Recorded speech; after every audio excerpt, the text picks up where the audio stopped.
Good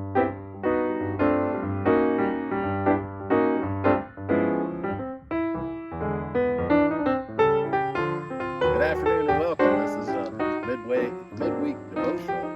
Pastor Lance, and I got Zeke at the helm here with my video. We're in a place called Dark Corners. That's about the only thing that describes this part of the world most accurately. It's in the upstate of South Carolina.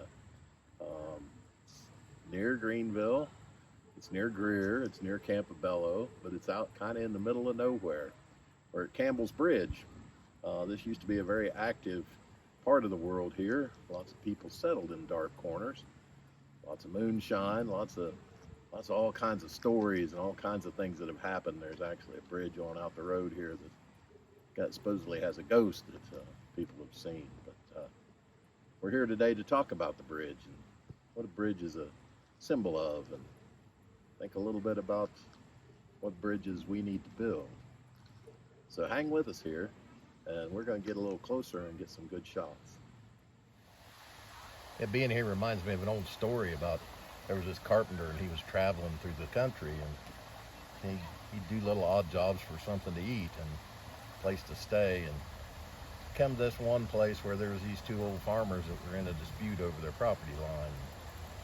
They just hated each other, and he knocked on the one farmer's door and asked if he had work. He said, "Yes, sir, I've got work for you." He says, "I want you to build a fence that's about 12 foot tall between my place and his place over yonder." He says, "I can't stand that man over there.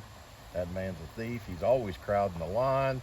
He's always doing things." He says, I just can't stand him, and I'd like a fence between us to keep us apart."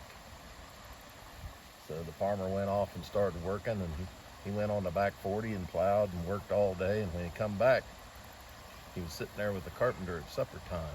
He said, "Well, how'd it go?" He says, "I built something." He says, "I think you're going to like it." He says, it turned out pretty good." He says, "I think you're going to like it. I used all your lumber you had in the barn down there." He says, "And I built something that's, I think, strong and it's going to last." He says, "I think it's going to be a good thing." So after supper, they walked down, and they walked down to the property line, and much to the farmer's surprise, there wasn't a wall. There was a bridge. The bridge between his house and the farmer's house. The other farmer's house right over the creek between them, and there standing on the bridge was his neighbor, and his neighbor had a big old smile on his face. He was so happy that he couldn't believe that after all the feuding and all the times that they'd argued and all the things that they'd done, that his neighbor thought so much of him that he wanted to build a bridge so they'd have a place to meet.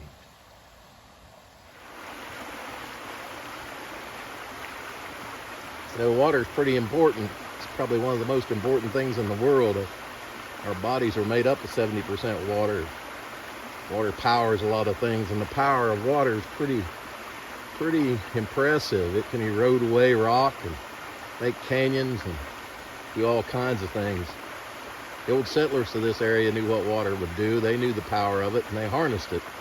This was kind of a site for a grist mill down here below the bridge, and became a place where people would come, to grind their grain and stuff, and it was kind of a community meeting spot.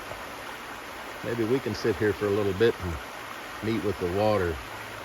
But as important as the water is, it always seeks the lowest place to rest. So that tells us something about life. It's always seek the lowest place to rest. It doesn't brag on itself.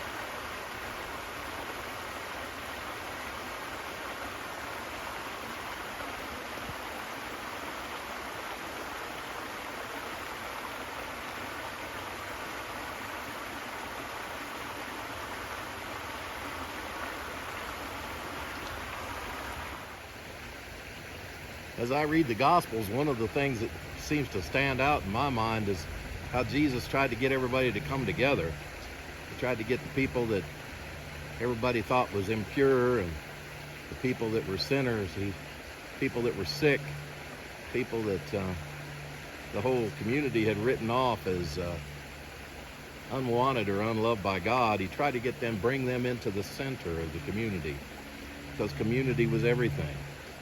Community still is everything. And this bridge makes me think of what we need to do is to bridge some of our differences, somehow come together, somehow find a way to make a bridge between all the ideas and all the thoughts and all the things that happen and all the wants, not necessarily all the needs, but all the wants. And so we don't lose sight of what the needs are as well. It's an interesting thing. This was the site of a lot of people coming together. Many of the waters coming together, the grain coming together, the stones coming together.